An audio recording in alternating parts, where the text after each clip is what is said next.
We got it now? Okay. We're good. Okay. All right. Good morning, everyone, and thank you so much for being here today.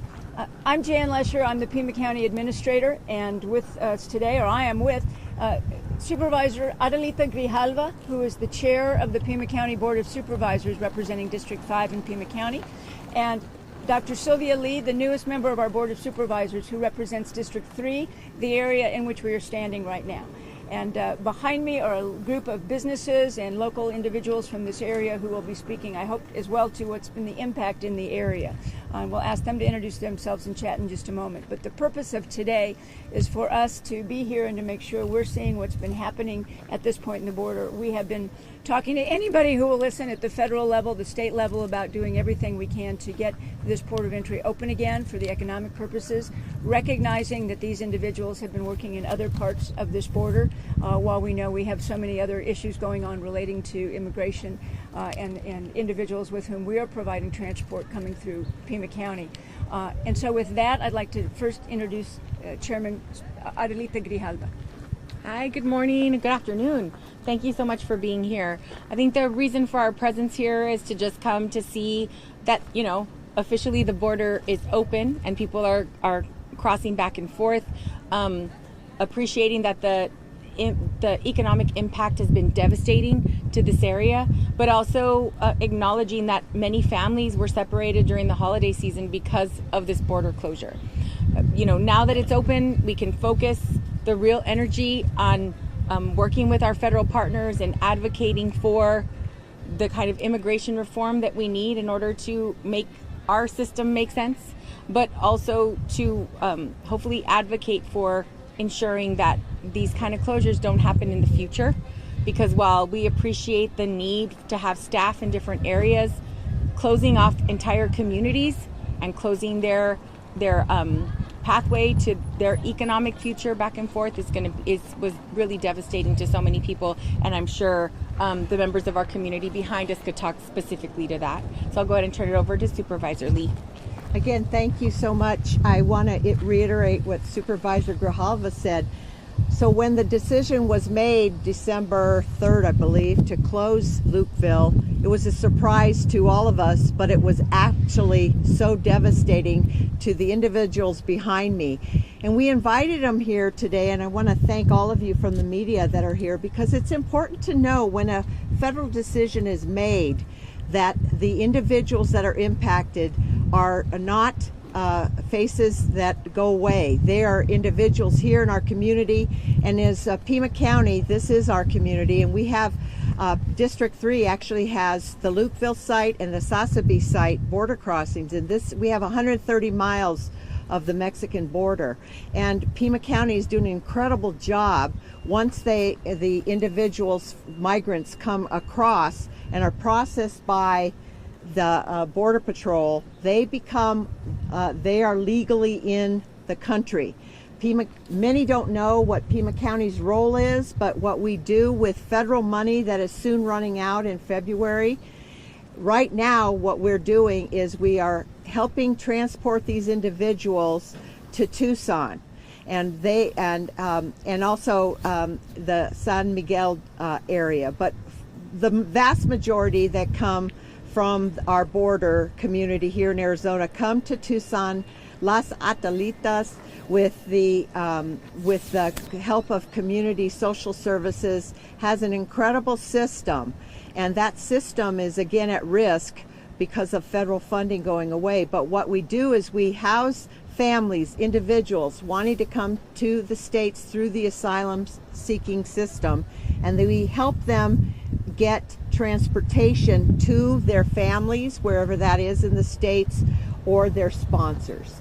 We are utilizing federal money again. By the end of February, that goes away.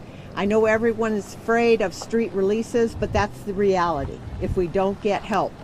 Phoenix will be inundated, Tucson will be inundated, and all of our communities. What we're afraid of is that the situation here, we don't want it to close. We don't want any of our borders to close. We want to keep them open because, as you're going to hear that is a very devastating impact on our local community, both on the Mexican side and the Arizona side. So at this point, I'd like to introduce Aaron Cooper, who is the Executive Director of the International Sonoran Desert Alliance. And Aaron is really one of the leaders in our community here, and he's going to then introduce some of the other speakers. Aaron? Thank you, representatives, for being here today, and thank you all for joining us. I want to welcome you to our Sonoran Desert community, and I use community in the singular because we are one community. We are one Sonoran Desert community. That we may be made up of small places like Ajo and Sonoita and Y and communities on the Tohono Nation, but we are one Sonoran Desert community, and this port of entry is our lifeline to stay connected. So over the past month, we've had tremendous impacts, not just economic, but families being separated, people being unable to get to work. So Sergio Hernandez, who owns a restaurant in Ajo, his chef has been trapped in Sonoita for the past month. One of my staff, last week, it took her 10 hours to go from Sonoita to Ajo, which is a 45-minute commute today. It took her 10 hours last week to get into Ajo to help support our operation at the Sonoran Desert Inn and Conference Center. Eric Alegria, behind me here, another restaurant owner, he has a 2-year-old son in Sonoita who hasn't been able to see him hardly at all for the past month because it takes so long to get to Sonoita from Ajo. That all of these people behind us have been directly impacted in a really powerful and negative way by shutting this lifeline.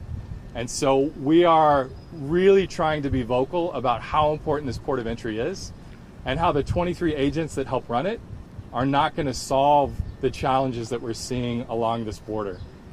They're not the solution. Closing this port of entry is not the solution. But with that, I'd also like to invite Bernadette Nez up to the podium, who is the manager of the Why Not Travel Store, and they've seen a tremendous economic impact for the past month. So Bernadette, if you could come up and tell us a little bit about what's happening. Can we get your name and spelling? Aaron Cooper, Aaroncoper. Thank you. Absolutely. Thank you, Aaron. Hello, everybody. Good morning. My name is Bernadette Nez. I'm the general manager of the Why Not Travel Store in Y, Arizona. And just to piggyback off of what Aaron had said about the severe impact that this border closure has caused everybody, we had seen 90% drop in sales. We had hardly made enough to cover our electric bill, and we have yet to make enough to cover that. So we were obviously pretty excited and happy to have the border reopen. We had heard a lot of rumors in the past, and when we were very happy to have seen that it was open, we had all been very much jumping for joy, because having this border open allows us to have, the financial income to help support our families as well as, the other communities around here. So we are very happy, and like I had mentioned, this closure had really affected everybody, not only us, but the other small businesses around Ajo. We all helped each other out during the closure. We all were there for each other. We gave out encouraging words. We helped social media, pass out all of that good vibes. So I am very happy, to be open once again, and I hope that it does remain open because we rely on this border to stay open. It helps everybody else around us and our families as well. Thank you. Bernadette Nez, Bernadette, Nez, Nez. Is there anyone else in the area who would like to speak? Oh, absolutely. Good morning. Thank you all for being here. We appreciate it because this is a great day. It is really impactful for our small community. I lost probably about 35% approximately of my business, and that affects all my employees. 35% in our small community is huge. And also I have a small child that lives in Sonoita. Usually I get to see him once a week, but I didn't. I got to see him for Christmas and not for New Year's. And so right now I'm getting pretty excited because I get to go see my 6-year-old. I do appreciate all the support we've had with the media in town and also our community. The International Sonoran Desert Alliance has really done a lot for all of our during this hard times. But so I appreciate this good day that's happening, and I'm looking forward to crossing that border right now. Thank you. Spell your name, sir, please. Eric, E-R-I-C, Alegria, A-L-E-G-R-I-A.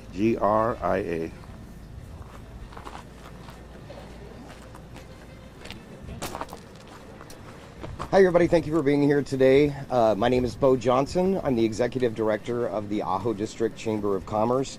The border closure definitely made some big changes for our town. If you can imagine this, our town has a core population of 3,200 people. And according to Arizona Department of Transportation, we have more than 1 million cars a year that come through our town to go down to Mexico and use this thoroughfare. So closing this border put a stop to all that. So if you can really imagine how many businesses and how many people are affected by something that was an overnight closure, and that we had to kind of scramble to figure out what we were going to do. Luckily, we are here today. We are reopening this border, and we can bring back our visitors, and our businesses can thrive again. So we're very excited to be here and see this happening today, and we thank you all for being here as well. My name's Bo Johnson, spelled B-O-J-O-H-N-S-O-N.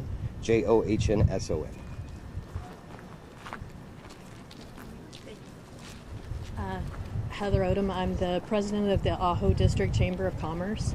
I just wanted to thank you guys all for coming out today. It's very, very important to our entire community.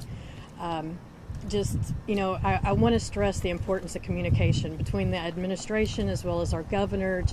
There's many better ways to combat things that are going on at the border, but definitely reaching out, getting information ahead of time instead of, just making a decision to just close the border.